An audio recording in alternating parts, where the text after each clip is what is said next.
مشکلات کیوں آتی ہیں؟ اگر دیکھا جائے تو یہ دنیا کی زندگی اٹس سیلف ایک آزمائش ہے.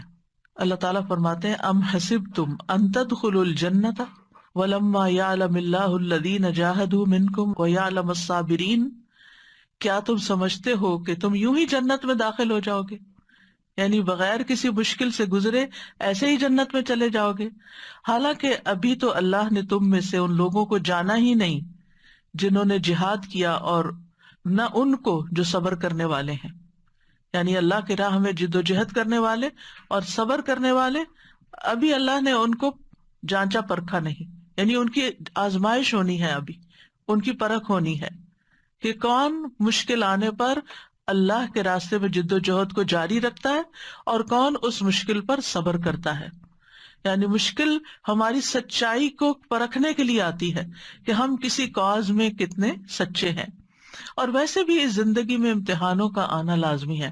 اللہ تعالیٰ نے پہلے سے ہی بتا دیا وَلَنَبْلُوَنَّكُمْ بِشَيْءٍ مِّنَ الْخَوْفِ وَالْجُوعِ وَنَقْصٍ مِّنَ الْأَمْوَالِ وَالْأَنفُسِ وَالثَّمَرَاتِ وَبَشِّرِ الصَّابِرِينَ الَّذِينَ إِذَا أَصَابَتْهُمْ مُصِيبَةٌ قَالُوا إِنَّا لِلَّهِ وَإِنَّا إِلَيْهِ راجعون أولئك عليهم صلوات من ربهم ورحمة وأولئك هم المهتدون. اور ہم یقیناً تمہیں خوف اور بھوک اور مالوں اور جانوں اور پھلوں کی کمی میں سے کسی نہ کسی چیز کے ساتھ ضرور آزمائیں گے. یعنی اس دنیا پر پائے جانے والے ہر انسان کی آزمائش ضرور ہوگی، یعنی اس امتحان کے لیے وہ تیار رہے، ان میں سے کسی نہ کسی چیز سے، چاہے ایک ہو یا ایک سے زیادہ. پھر فرمایا ہم نے ان لوگوں کی آزمائش کی جو ان سے پہلے تھے، سو اللہ ہر صورت میں ان لوگوں کو جان لے گا جنہوں نے سچ کہا، اور ان کو بھی جو جھوٹے ہیں. یعنی کون سچے ہیں، اللہ کے وعدوں پہ یقین رکھتے ہیں، اور کون صرف زبانی کلامی یہ بات کرتے ہیں اور ایمان ان کے دلوں میں نہیں اترا.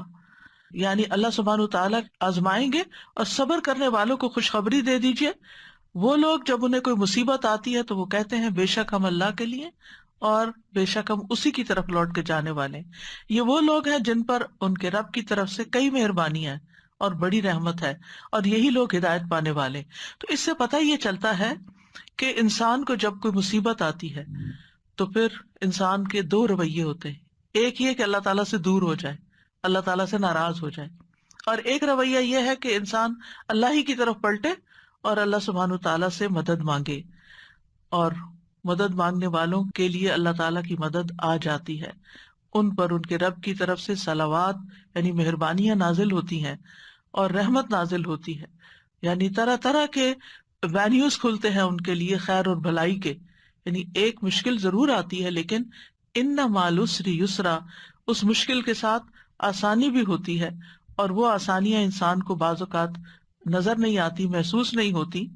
لیکن اگر انسان اللہ کا یہ وعدہ جان لے کہ یرید اللہ بکم اليسر ولا یرید بکم العسر، اللہ تعالیٰ تمہیں تنگ نہیں کرنا چاہتا، اللہ تعالیٰ دراصل تمہارے لیے آسانی چاہتا ہے، لیکن آسانی مشکل کے ساتھ آتی ہے. مثال کے طور پر آپ دیکھیں، آج کل آپ نے روزے رکھے ہوئے، آپ کو مشکل تو ہے، یعنی ایسے وقت میں کھانا پڑتا ہے جب آپ کھاتے نہیں ہیں، وہ کھانا مشکل ہوتا ہے. ایسے وقت میں جاگنا پڑتا ہے جب آپ جاگتے نہیں، آپ کو سونا ہوتا ہے اور آپ کو جاگنا پڑتا ہے. آپ کا جب کھانے کو دل چاہتا ہے، سب کچھ ہوتے ہوئے بھی آپ کھا نہیں سکتے. یعنی طرح طرح کی روزے کے ساتھ مشقتیں وابستہ ہیں. لیکن آسانی کتنی، سارا دن کچن صاف ستھرا ہے، کتنا کام کم ہو گیا.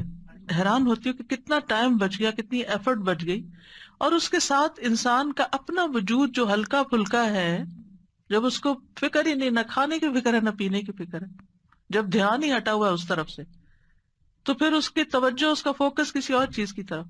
پھر جب کم کھاتا ہے تو جسم ایکٹیو ضرور ہوتا ہے، اور اس ایکٹیونیس کی وجہ سے انسان کا چلنا پھرنا، سانس لینا اور بہت سے کام کاج کرنا بہت آسان ہو جاتا ہے. پھر اس کے ساتھ یہ کہ عبادت کی جو لذت نصیب ہوتی، قرآن پڑھنے کی، دعا کرنے کی، اللہ سبحانہ تعالیٰ کا ذکر کرنے کی، تسبیح کرنے کی، وہ بھرے پیٹ تو ہوتی نہیں. پھر اسی طرح انسان اگر کچھ سیکھتا یا سکھاتا ہے تو وہ بھی اس کے لیے آسان ہو جاتا ہے. اور دل میں ایک سکون کی اور راحت کی جو کیفیت ہوتی ہے وہ بھی ناقابل بیان ہے. تو ایک آپ نے منہ ہی بند کیا نا، کھانا بھی نہیں چھوڑا ہے یا تھوڑی سی نیند قربان کی ہے، لیکن کتنی آسانیاں ہیں ساتھ اگر انسان ان کے اوپر غور کرے، ان کی طرف توجہ کرے. رسول اللہ صلی اللہ علیہ وسلم نے فرمایا تھا ان ھذا الدین یسر، یہ دین آسان ہے. یعنی ہم سمجھتے دین میں بہت مشکلات ہیں، لیکن جہاں جہاں ہمیں جس حکم پر عمل کرتے ہوئے مشکل پیش آتی ہے وہیں ساتھ آسانی بھی اللہ نے رکھی. اور اگر انسان اس حکم پر عمل نہیں کرتا تو بے شمار مشکلات اس کی زندگی میں پیدا ہو جاتی ہیں. اور فقہ میں ایک اصول ہے المشقۃ تجلب التیسیر، مشقت آسانی لاتی ہے، مشقت آسانی لاتی. ایک اور اینگل سے، فقہ کے اینگل سے، مثلاً آپ بیمار ہو گئے، اب آپ وضو نہیں کر سکتے، آپ بیٹھے بیٹھے وہیں ہاتھ مار کے اپنا تیمم کر لیتے ہیں، آسانی آ گئی نا. وضو میں ایک مشقت تو بہرحال ہے، لیکن آپ کے لیے مشقت آئی تو اللہ نے ساتھ ہی آسانی بھی دے دی. آپ کھڑے نہیں ہو سکتے، طویل قیام نہیں کر سکتے، آپ بیٹھ کے نماز پڑھیں، آپ اشاروں سے نماز پڑھیں، آپ سے سارے کام کاج چھوٹ گئے، آپ بس ریسٹ کریں، لیٹیں، سوئیں، آرام کریں. لوگ آپ کو پوچھتے نہیں تھے، اب ہر کوئی آپ کا حال پوچھ رہا ہے. یعنی ایک بیماری کے ساتھ کتنی ساری اور چیزیں آ گئی کہ جو آپ کی زندگی میں پہلے نہیں تھی. تو المشقت تجلب التیسیر، مشقت، مشکل، پریشانی، تکلیف اپنے ساتھ آسانی بھی لاتی ہے. یعنی جب یہ کہا جاتا ہے نا دین آسان ہے، تو اس کا یہ مطلب نہیں کہ دین جو ہے وہ صرف آسانیوں کا مجموعہ ہے. مطلب یہ کہ اس کے جو احکامات ہیں ان پر چل کر انسان کو آسانی ملتی. اللہ کا وعدہ ہے فَأَمَّا مَنْ أَعْطَى وَاتَّقَى وَصَدَّقَ بِالْحُسْنَى فَسَنُيَسِّرُهُ لِلْيُسْرَى. اس کے برعکس وَأَمَّا مَنْ بَخِلَ وَاسْتَغْنَى وَكَذَّبَ بِالْحُسْنَى فَسَنُيَسِّرُهُ لِلْعُسْرَى. تو تنگی کس طرف سے ملی اور آسانی کس طرف سے ملی؟ بس جس نے دیا، یعنی اللہ کے راستے میں دیا اور لوگوں کو آسانی دی، یعنی جو دینے والا ہاتھ ہے، دینے والا دل ہے، جو خرچ کرنے والا ہے. تو جس نے دیا اور اس نے تقویٰ بھی اختیار کیا، یعنی صرف خالص اللہ کے لیے دیا، صرف اللہ ہی کے لیے کیا جو کچھ کیا، اور اس نے بھلائی کو سچ مانا، ہر خیر کی بات جو اللہ کی طرف سے آئی اس پر یقین کر لیا، تو ہم اس کو آسان راستے کی سہولت دیں گے، اس کے لیے آسانیاں پیدا کر دیں گے. یعنی جس مشکل میں وہ ہے اس مشکل کو ختم کر دیں گے. اس کے برعکس جس نے بخل کیا، یعنی جو وہ دے رہا تھا اس کو روک لیا. بخل کیا ہے؟ دینے کا اپوزٹ، چاہے مال ہو، چاہے علم ہو، چاہے لوگوں کو مشورہ دینا ہو، چاہے لوگوں کی کاؤنسلنگ کرنی ہو، چاہے کسی کے ساتھ کسی بھی قسم کی بھلائی کرنی ہو، کسی طرح کی مدد، خدمت، کچھ بھی. تو جو اپنے ان نیکیوں کو روک لیتا ہے، اما من بخلا واستغنی، اور بے پرواہ رہا، کسی کی پرواہ نہیں، بس میری جان پہ مشکل آئی ہے، صرف مجھے اپنی فکر ہے، اب میں سب سے بری ذمہ. یعنی بعض اوقات ایسا ہوتا ہے نا جب انسان کے دن اچھے ہوتے ہیں تو وہ پھر دینے والا بھی ہوتا ہے، لیکن ذرا سے اگر مال میں کوئی کمی ہوئی تو پھر انسان پہلی چیز کیا سوچتا ہے؟ ہاتھ روکنے لگتا ہے.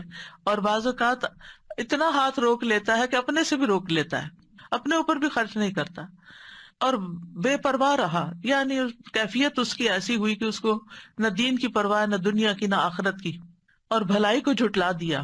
ہم اس کو سخت راستے کے لیے سہولت دیں گے، یعنی اس کے لیے زندگی اور مشکل کرتے چلے جائیں گے. آسانی اور مشکل صرف دنیا کی نہیں بلکہ دنیا اور آخرت دونوں کی ہے. بعض اوقات انسان بخل کرتا ہے، بعض اوقات انسان لوگوں کی پرواہ نہیں کرتا، دین کے احکامات کی پرواہ نہیں کرتا، اللہ کے حکم کی پرواہ نہیں کرتا، اور بھلائی کی تصدیق نہیں کرتا، پھر بھی اس کے لیے دنیا میں بہت کچھ ہوتا ہے. تو وہ چند دن کی بات ہوتی ہے، پھر سب کچھ اس سے لے لیا جاتا ہے. پھر جب قبر میں جاتا ہے تو قبر تنگ کر دی جاتی ہے. فَسَنُيَسِّرُهُ لِلْعُسْرَى، قبر کی تنگی ہوتی ہے. حشر کے دن اٹھے گا تو وہاں کی تنگیاں ہوگی، پھر اس کے لیے تنگی ہی تنگی ہے آگے. اور ویسے بھی آپ دیکھیں بخیل وہی ہوتا ہے جس کا دل گھٹا ہوا ہوتا ہے نا. اور اس سے بدترین کیفیت کیا ہو سکتی ہے کہ کسی کا دل ہی گھٹا ہوا ہو، کسی کا دل ہی چھوٹا ہو، کسی کا دل ہی خوف کا شکار رہتا ہو، کسی کا دل ہی بخل کا شکار رہتا ہو اور جبن کا شکار رہتا ہو. یہ سارے دل یا سینے کی کنسٹرکشن ہے کہ جس میں انسان کسی وقت خوشی نہیں ہوتا، اس کو ایک تکلیف اور ایک پریشانی ہر وقت لگی رہتی. جو دینے والا ہوتا ہے، جس کا ہاتھ کھلا ہوتا ہے نا، جس کی ہتھیلی کھلتی ہے اس کا دل بھی کھلتا ہے، اس کو شرح صدر بھی ہوتا ہے. جو بانٹتا ہے اس کو ملتا ہے، جو دیتا ہے اس کے لیے وسعتیں پیدا ہو جاتی ہیں. یہ اللہ تعالیٰ کا وعدہ ہے. تو انسان کے مقابلے میں دینے والا بننا، اللہ کے مقابلے میں ڈرنے والا تقوی والا بننا، اور حق کے مقابلے میں اعتراف کرنے والا بننا، یہ آسانیاں لاتا ہے۔ اور دوسرا، انسان کے مقابلے میں روکنے والا، اللہ کے مقابلے میں سرکشی اور بے پرواہی کرنے والا، اور حق کے مقابلے میں انکار کرنے والا۔ ایسا شخص جو ہے پھر اللہ تعالیٰ اس کو تنگیوں میں ہی مبتلا کر دیتے ہیں۔ یعنی یہ غیر مومنانہ نفسیات ہے کہ انسان کا مزاج اس کو بدی کی طرف لے جائے، خیر سے روک دے، تواضع کی بجائے، ہمبلنس کی بجائے سرکشی اور بد اخلاقی اور بدتمیزی پر اکسا دے، اور پھر کسی کا حق دینے کی بجائے اس کا حق مارے، انصاف کی بجائے ظلم سے کام لے، کسی کی خوبی یا خیر کا اعتراف اکنالج کرنے کی بجائے اس کا انکار کرے۔ تو جو انسان اس طرح کا طریقہ اختیار کرتا ہے وہ آخر کار پھر بڑی مشکل کا شکار ہو جاتا ہے، اور وہ جہنم ہے۔ تو بہرحال اللہ تعالیٰ انسان کو خیر اور شر دونوں کے ساتھ آزماتا ہے۔ سورۃ الانبیاء میں ہے کل نفس ذائقۃ الموت ونبلوکم بالشر والخیر فتنہ والینا ترجعون، ہر جاندار کو موت کا مزہ چکھنا ہے، اور ہم تمہیں اچھے اور برے دونوں طرح کے حالات میں آزماتے ہیں، اور بالآخر تمہیں ہماری طرف لوٹنا ہے۔ یعنی دنیا میں تمہارے اوپر دونوں طرح کے حالات آتے رہیں گے، لیکن جو تنگی اور تکلیف میں یقین کا پہلو اختیار کر لیتا ہے کہ اللہ تعالیٰ اس کو ضرور دور کرے گا، اللہ تعالیٰ اس کا درجہ بھی بلند کر دیتا ہے، اور اس مشکل سے بھی اس کو نکالتا ہے، اس کو گناہوں سے بھی پاک صاف کر دیتا ہے۔ اور حقیقت یہ ہے کہ رسول اللہ صلی اللہ علیہ وسلم کا یہ فرمان جو صحیح بخاری میں ہے، انسان کو حیران کر دیتا ہے۔ یہ پہلے بھی میں پڑھ چکی ہوں، لیکن میں جب اس کو پڑھتی ہوں میں حیران ہو جاتی ہوں، اور وہ کیا ہے؟ مَن یرد اللہ بہ خیرا یصب منہ، اللہ جس کے ساتھ بھلائی کا ارادہ کرتا ہے اسے مصیبت میں مبتلا کر دیتا ہے۔ اللہ جس کے ساتھ بھلائی کا ارادہ کرتا، اگر ہمیں کوئی مشکل پیش آتی ہے تو ہم کیا سمجھتے ہیں، یا کسی کے اوپر کوئی مشکل آتی ہے تو لوگ کیا سمجھنے لگتے ہیں؟ کوئی گناہ کیا ہوگا نا، کوئی غلطی کی ہوگی نا، اور اس کو گلٹ میں مبتلا کرتے ہیں۔ لیکن یہاں پر کیا بتایا جا رہا ہے، اور صحیح بخاری کی صحیح روایت ہے کہ اللہ تعالیٰ اسے کسی مصیبت میں مبتلا کر دیتے ہیں جس کے ساتھ اللہ بھلائی کا ارادہ کرتا ہے۔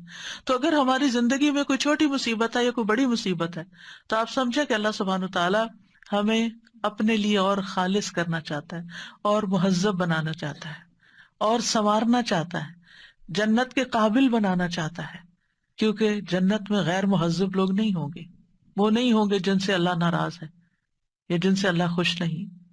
تو یہ اللہ کی بندے سے محبت کی نشانی ہوتی ہے۔ یعنی جب آپ کو کوئی تکلیف ہو تو اس وقت پریشان ہونے کے بجائے مسکرانا شروع کر دیں، اور سوچیں اچھا اللہ تعالیٰ یہ آپ کی محبت ہے، میں اس پہ راضی ہوں، رضیت باللہ ربا وبالاسلام دینا وبمحمد النبی۔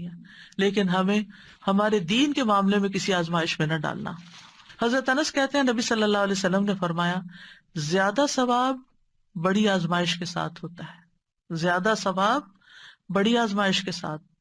جب اللہ کسی قوم سے محبت کرتا ہے تو انہیں آزمائش میں مبتلا کرتا ہے، بس جو راضی ہو جائے اس کے لیے رضا ہے، اور جو ناراض ہو اس کے لیے ناراضگی مقدر ہو جاتی ہے۔